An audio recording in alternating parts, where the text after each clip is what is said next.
ఓరుగలులో ఎండల తీవ్రతకు హరితహారం మొక్కలు ఎండిపోతున్నాయి. మొక్కల సంరక్షణపై అధికారుల పర్యవేక్షణ కరువై పచ్చదనం కనుమరుగవుతోందనే విమర్శలున్నాయి. పచ్చదనం లక్ష్యం ఆశించిన స్థాయిలో అమలు కాలేదని, కోట్ల రూపాయల ప్రజాధనం వృధా అవుతోందనే ఆరోపణలు ఉన్నాయి.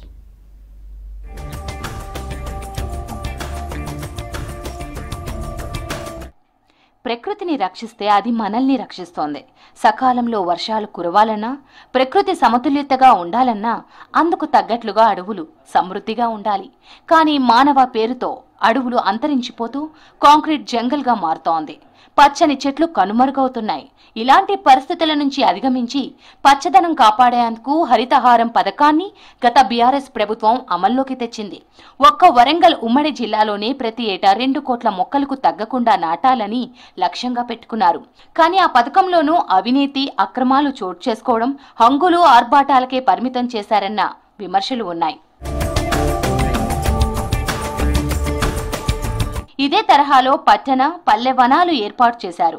ఒక్కో చోట 2 నుంచి 5 ఎకరాలు అందుకు కేటాయించారు. అక్కడ మొక్కలు నాటినా వాటి సంరక్షణ మర్చిపోయారు.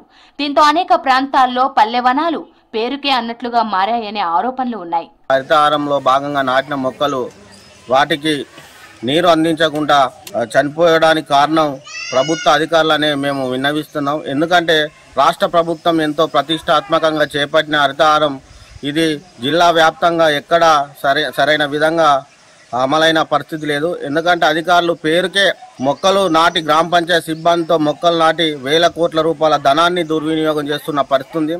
హరితహారంలో భాగంగా నాటిన మొక్కలను సంరక్షణ కరువై చనిపోతున్నాయనే విమర్శలు ఉన్నాయి. లక్షల రూపాయల ప్రభుత్వ నిధులు వృధా అవుతున్నాయి. ఒక్క జయశంకర్ భూపాలపల్లి జిల్లాలోనే హరితహారంలో భాగంగా పల్లె ప్రకృతి వనాలు దాదాపు 2 ఎకరాల నుంచి 5 ఎకరాల విస్తీర్ణంలో 45 ఏర్పాటు చేశారు.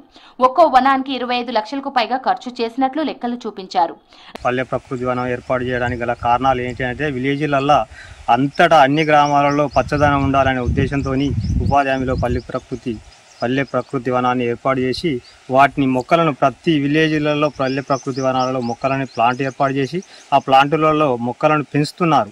పెంచి వాటిని రోడ్లేమడి పెట్టి వదిలిపెడుతూనే ఉన్నారు. అంతే తప్ప వాటికి నీరు పోయడం లేదు, వాటిని పెంచడం లేదు. ఇట్లా దాదాపు 4-5 సంవత్సరాల నుంచి జరుగుతూనే ఉన్నది.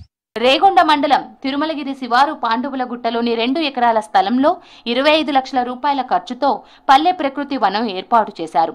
అధికారులు, గ్రామ పంచాయతీ సిబ్బందితో కలిసి పలు రకాల మొక్కలు నాటారు. గుట్ట చుట్టుపక్కల దాదాపు 5,000 మొక్కల వరకు నాటినప్పటికీ వాటి సంరక్షణను పట్టించుకోలేదు. నాటిన మొక్కలకు ప్రతిరోజు ఉదయం, సాయంత్రం నీరు సరఫరా చేసి సంరక్షించాల్సిన బాధ్యతను మర్చిపోయినట్లుగా వ్యవహరిస్తున్నారు. వేసవికాలం మొదలవ్వడంతో కొద్ది రోజులుగా ఉష్ణోగ్రతలు గణనీయంగా పెరిగిపోయాయి. ఎండ తీవ్రత పెరిగిపోవడం, మొక్కలకు అవసరమైన నీరు అందించకపోవడంతో అవి ఎండిపోతున్నాయి. ఇప్పటికే అనేక చెట్లు మాడిపోయి చనిపోయాయి. అధికారుల నిర్లక్ష్యంతోనే మొక్కలు చెట్లుగా పెరగకుండా అంతరించిపోతున్నాయని స్థానికులు ఆగ్రహం వ్యక్తం చేస్తున్నారు. రేగొండ మండలంలో ఉన్నటువంటి తిరుమలగిరి కావచ్చు, ఇంకా పక్కన పల్లెలు కావచ్చు, వేలాది లక్షలాది రూపాయలు ఖర్చు పెట్టి మొక్కలను పెంచకపోవడం చాలా విడ్డూరంగా ఉన్నది. ప్రతి సంవత్సరం హరితహారం కార్యక్రమంలో మొక్కలు పెడుతూనే ఉన్నారు. అవి కనీసం వాటిని ఆ ట్రీ గార్డులు కానీ నీళ్లు పోసే పరిస్థితి కానీ లేకుండా నిధులు ప్రజాధనాన్ని దుర్వినియోగం చేసి నిధులను దారి మళ్లించి వాటిని మొక్కలను నిర్లక్ష్యం చేయడం మూలంగా హరితహారం అనేది ఆర్భాటానికి తప్ప దాని ప్రగతికి లేదనేది అర్థమవుతా ఉన్నది. పల్లె వనాలతో పాటు పట్టణాల్లో రహదారులకు, డివైడర్లకు మధ్య గ్రామాల్లోకి వెళ్లే రోడ్లకు ఇరువైపులా నాటిన మొక్కలు ఎండిపోతున్నాయి.